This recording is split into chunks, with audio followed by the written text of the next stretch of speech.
Venezuela.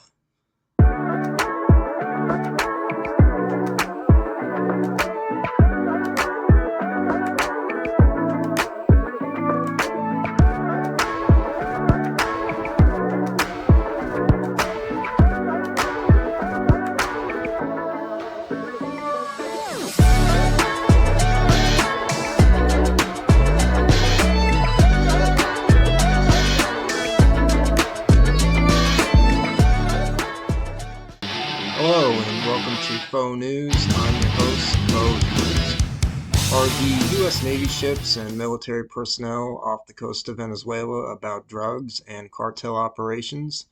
Or are they about something else, and that's just what it's being sold at the surface?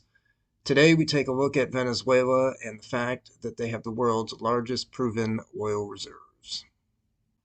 Proven oil reserves is a little bit of a dicey topic because there are proven reserves, those which are deemed to be economically efficient and possible to extract, and then those, like, say, in the Arctic, that are deemed not able to be extracted either at all or on a scale that is economically efficient.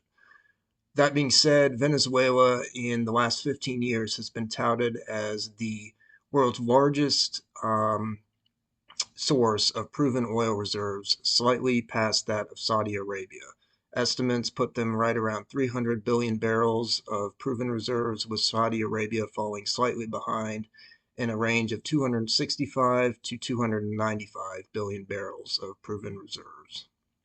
The US and Venezuela largely had a positive relationship until 1999 when Hugo Chavez came to power.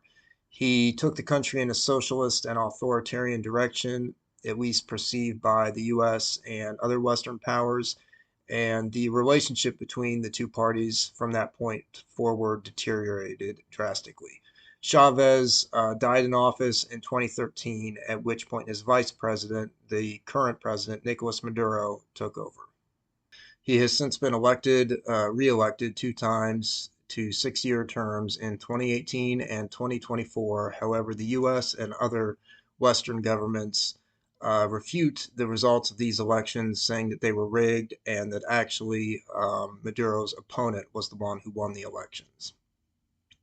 As a result of this and the expansion of drug cartels and drug trafficking in Venezuela into the United States, tensions have greatly escalated over the last 2 decades and become strained.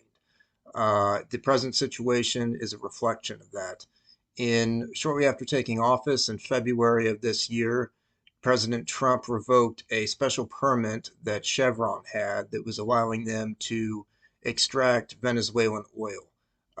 In his first administration, he had imposed severe sanctions, a series of them, and different economic measures against Venezuela in response to the socialist and authoritarian nature of the regime in that country.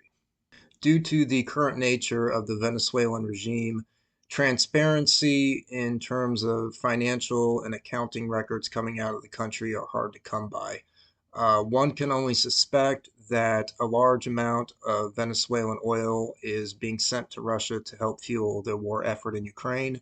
However, given the vast reserves that Venezuela has, as stated before, the largest proven reserves in the world, their oil output is actually very, very low, at least by official statistics. So it will be very interesting to see the developments in the coming weeks with this situation off Venezuela. The Trump administration has put out a $50 million reward for the arrest and conviction of Nicolas Maduro. Maduro has made several very adamant and fiery public condemnations of the U.S. military's presence off his coast and has ordered the mobilization of militias.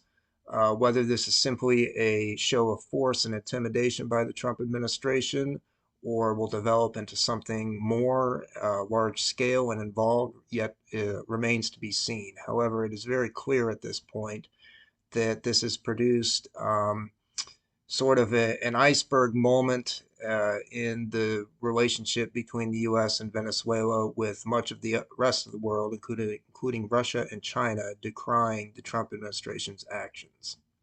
That's it for today. Thank you for tuning in. It's not fake news, it's faux news.